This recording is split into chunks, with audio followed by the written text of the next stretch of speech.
Hello everybody and welcome back to Riley Makes Videos. Today we're doing a tier list. We're gonna be really original today. And yeah, we're doing a tier list. We are ranking the partners in Paper Mario The Thousand Year Door remake. I know Brinkle just did this video, for the original, but yeah, I want to do this too, because my ranking for the original is different than my ranking for the remake. Also, this is purely based on how they do in combat, nothing else, how much I like using them. It's a subjective list, my opinion. Also, like and subscribe, please, because soon after this video comes out, in like a week or so, I want to rank the partners in Paper Mario 64 as well, because I finally beat that game for the first time, and I have things to say about the partners. Anyways, without further ado, let's just get into it. So the worst partner, D tier, to nobody's surprise, is Miss Mouse. Now, why is Miss Mouse terrible? Well, let's go over the good first, because there is actually some good. Her main move, Love Slap, can pierce defense. Also, Kiss Thief is a pretty okay move. If there's an enemy with a badge and you're like, hey, I want that, then you can use Miss Mouse and get the badge. Although I don't know if Kiss Thief works on flying enemies. I know it doesn't work on spiky enemies, or at least I don't think it does. But also, yeah, I'm not sure if it works on flying enemies, because I know it does in the Infinite Pit mod, but I've literally never used it in the base game. Now let's go over the cons. So remember when I said that Love Slap pierces defense? Yeah, it maxes out at 4 damage. Now, yes, attack increases do exist in this game, but at that point, why would you use Love Slap when you can use so many other better moves? The defense piercing is fine, specifically against Moon Clefs, Elite Wizards, and Bombshell Blasters, but other than that, the defense piercing doesn't really matter. Enemies usually don't come packed with defense, and there are just so many better options. She has a move, I don't remember what it's called, but I think it like confuses the enemy or something. It's fine. I usually don't like status in this game because, like, why confuse the enemy when you can just kill the enemy? And then she also has Smooch, which is garbage. It heals Mario. I don't know how much it heals him, I'm gonna be honest. I don't know how much this move heals Mario. But it costs 10 FP to use. That's a lot. That is a lot of FP for healing Mario. Cause why use 10 FP to heal when you can heal with an item, like a mushroom or a super mushroom or what have you? Or just use like Sweet Feast or something. There's no reason to use 10 FP. Besides, if you have 10 FP to spare, more times than not, you can just end the enemy's life. Like, there's no reason to use that move. So, it's not good. So, yeah, Miss Mouse is not horrible. That's why there's no F tier. She gets D tier. I don't ever get her. She's literally optional. The only thing she has going for her, though, the only really good thing she has going for her is her theme. It slaps. Alright, next up. She's the only D tier partner, by the way. I think the others are at least okay. Next up, Admiral Bobbery. Remember when I said I was ranking them purely on their combat capabilities and not them as characters? Yeah, Bobbery's the second worst partner functionally in the game. It's a little sad, but let's talk about why. His main move, Bomb, is where Bobbery nukes everybody with a nuclear missile. I'm just kidding, he blows them up like a bomb. It's fine, it does good damage. Yeah, it's fine, it's not a bad move at all. Hold Fast is a fine move. I don't like it though. It makes Bobbery, I think, directly counter physical moves. He still takes some damage, but he also damages the enemy's back. Yeah, what I said there was completely false. Bobbery doesn't take any damage while using this move. Still doesn't change my thoughts on it, though. So, again, it's fine. Babam Squad. The most interesting thing I can say about Babam Squad is it can completely skip the Shadow Queen's second phase. I think that's really funny that that can happen, at least in the original. I've never seen that happen in the remake. But yeah, Babam Squad is funny in that regard, but also, other than that, it's just not a great move. And then there's Babombast, which does really good damage. It damages everyone. It's a fine move.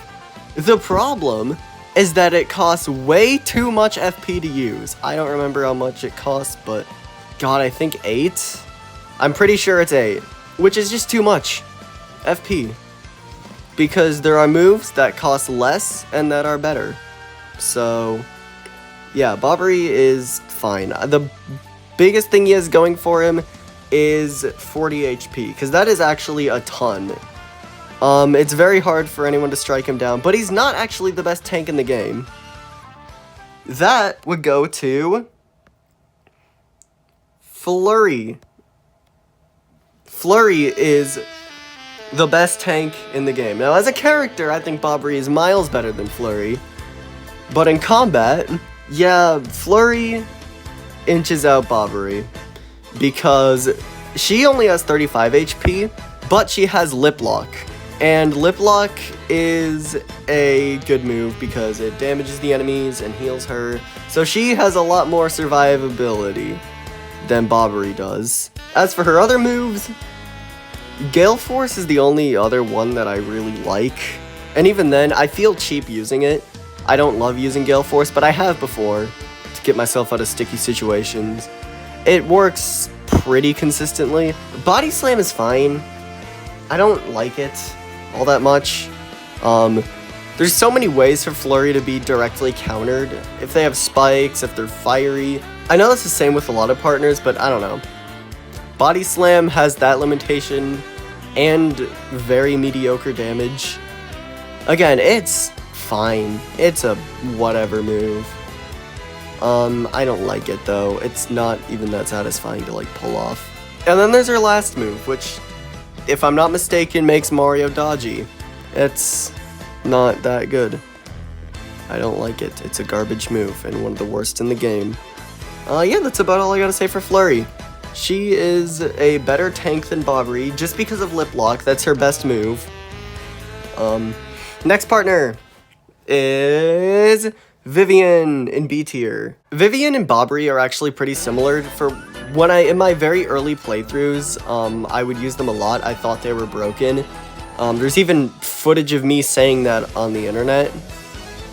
Here you go. It was in my very first video. Look, just use Goombella, Admiral Bobbery, and Vivian, and you'll be set. Oh, and I guess Scroshi earlier in the game, but he becomes less and less useful. Then you get better party members like Bobbery and Vivian, especially Bobbery. He's one of the most overpowered partners in the game. Scroshi was the name of the Yoshi, by the way, that I would always name my Yoshi. I don't like that name. It sounds like a combination of Yoshi and Scrotum. Anyways, again, I thought they were very broken, and Vivian, yeah, I thought he was broken. I'm just kidding. I thought she was broken, but now she's B tier. Let me go over her moves. Shade Fist is her only attacking move that she starts with, and it's not that good. I have similar issues like with Shade Fist that I do Body Slam, where they have very minimal damage and they just don't work on a lot of enemies. I don't remember if it inflicts burn, but whether it does or not doesn't really change my opinions on the move. Infatuate, I'm gonna be honest, I don't remember what Infatuate does. It does something. I know what it does in Infinite Pit. It's broken in Infinite Pit, but in the base game, I don't remember what Infatuate does. All I know is that it's not good, and you shouldn't use it. And then there are the other two moves, which I actually have a lot to say about. Fiery Jinx. Now this is the reason that you'd ever want to play as Vivian.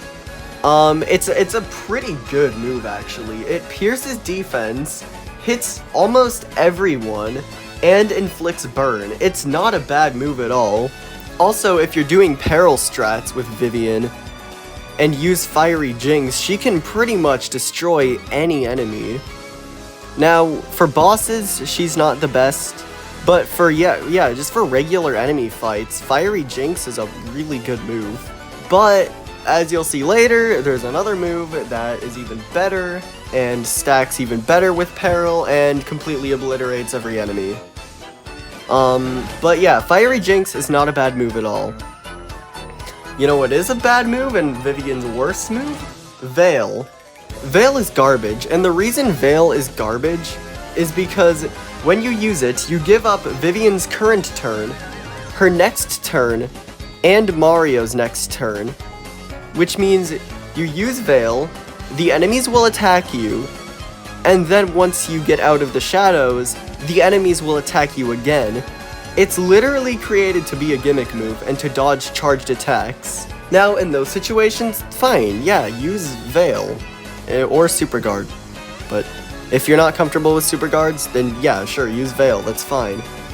But there's a move in Paper Mario 64, Out of Sight. I'll explain how that one works and why it's so much better than Veil in my Paper Mario 64 partner ranking, but just keep in the back of your mind that Out of Sight is one of the best moves in Paper Mario 64. Yeah, that's about all I gotta say for Vivian, though. Fiery Jinx is really good, Veil is really, really bad, and her other two moves exist. Next up is Koops. Now Koops has one of the best themes in the game. I just want to put that out there. I love Koops' new theme. It's so incredible. But what about him as a partner? So Koops is an A tier, not S tier, and I want to explain why. I'm going to explain why Koops is not an S tier, but still up all the way in A tier. The biggest drawback with him is that he can't attack any aerial enemies, which there are a pretty good, respectable amount of. So yeah, he kind of falters in that regard, but Koops is also very useful in a lot of regards. Shell Toss is the move of all time.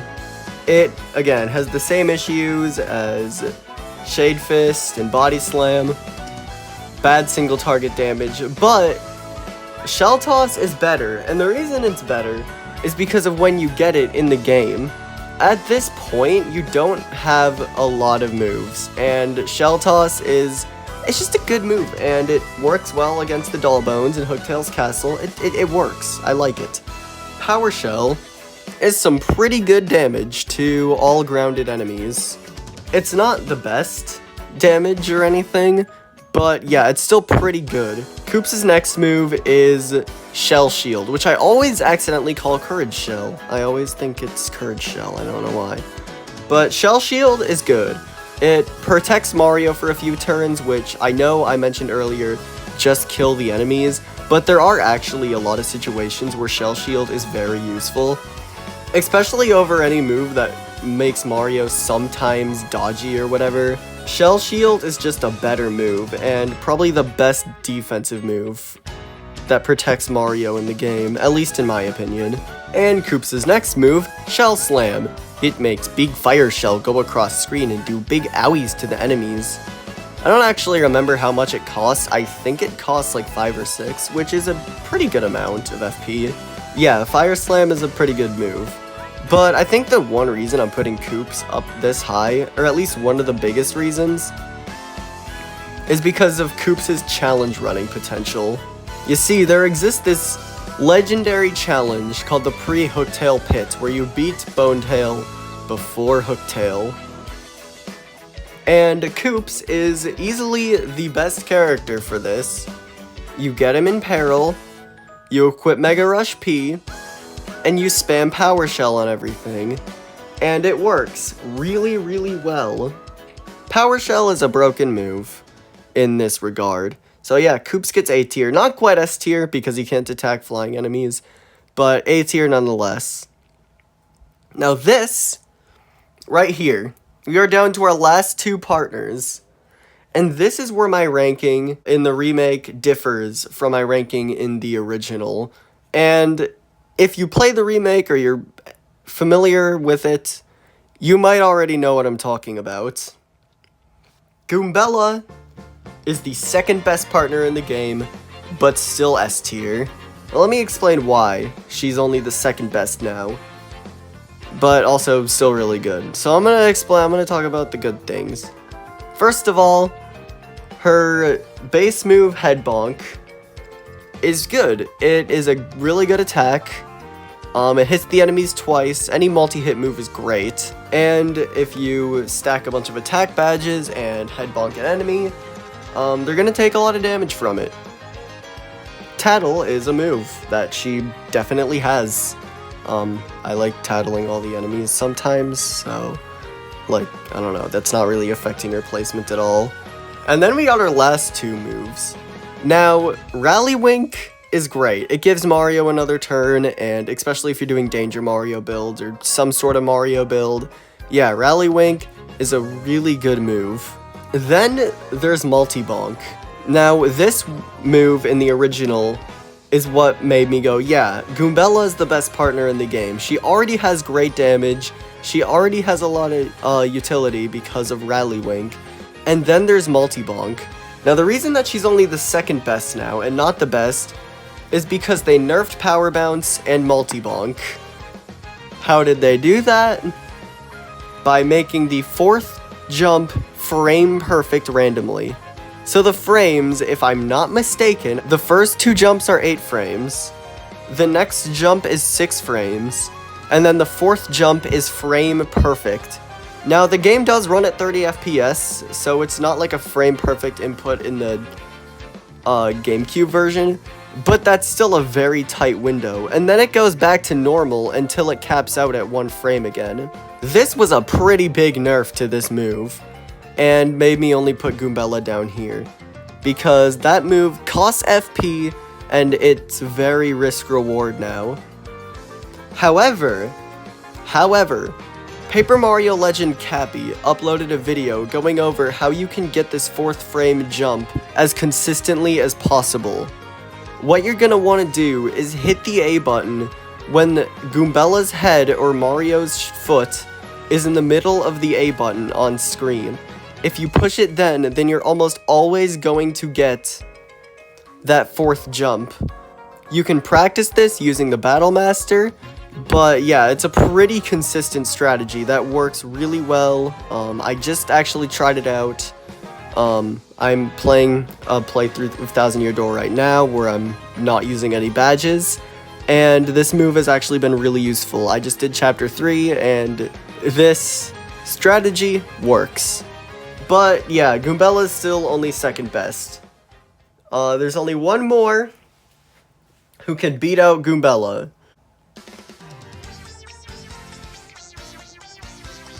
Mark. That's what I called him in the remake. So now let's talk about Mark and why he's the best. I'm not gonna call him Mark anymore. Let's talk about Yoshi and why he's the best partner in the game. First of all, he has Mini Egg. Not much to say about that move. It exists. Then he has Gulp, which is a better move than Mini Egg. I don't know, in my opinion. I know a lot of people say Gulp is his worst move, but I like that it pierces defense. It's a better move in my opinion than Love Slap because, well, Love Slap is free. Gulp just does way better damage and it hits multiple enemies. And I like Yoshi more than Miss Mouse, as you can clearly tell. Now let's talk about his other two moves though, that make him a god. Ground Pound is the stupidest move in the entire game, and I mean that in a good way, because the way damage stacking works in this game, and the way that multi-hit moves work, Multi-Bonk with Goombella is the same way, is that they hit the first time for the max damage. So for example, let's say, so ground pound hits 6 times, fully ranked. Let's say we have 2 power pluses on. The first hit would do 3 damage, the second hit would do 2, and then the rest of the hits would do 1. Again, any other move like this works the same way. Multi-bonk and power bounce, they do that. They have that same attribute to them, which made them some of the best moves in the original, but again, now they got nerfed pretty hard, but are still really good. But ground pound, you basically get 6 free hits. Now let's say you have 2 power pluses, a power punch, and use a power lift, and then ground pound. That is going to do a ton of damage and destroy the enemy, and that's not even taking into consideration using any danger or peril strats with him. It is the most broken thing in the entire game. I took out all of Cortez's phases by just using ground pound with Peril Yoshi. He didn't even attack me once. And the best part about this entire move, it's free to use. It is completely free to use. No FP cost at all. It might take a little bit sometimes to set up and get it to do as much damage as you want, but once you get to that point, it is so incredibly good. Easily the best offensive move in the game, in my opinion. But there's still one more move that he has, Stampede. Now, if he wasn't the best partner already with just ground pound, then Stampede absolutely gives him that #1 spot.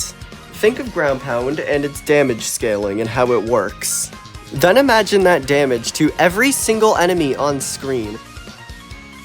The description of the move says that it hits every enemy on the ground. The description lies. It hits every enemy on the screen. And like I said, it has the exact same damage scaling as ground pound or any other move like that does. And it hits 6 or 7 times too. It's basically a screen nuke if you're using peril strats.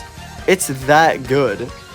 I used Peril Yoshi when going through the Pit of 100 Trials and slaughtered so many Amazy Daisies and Elite Wizards using this move.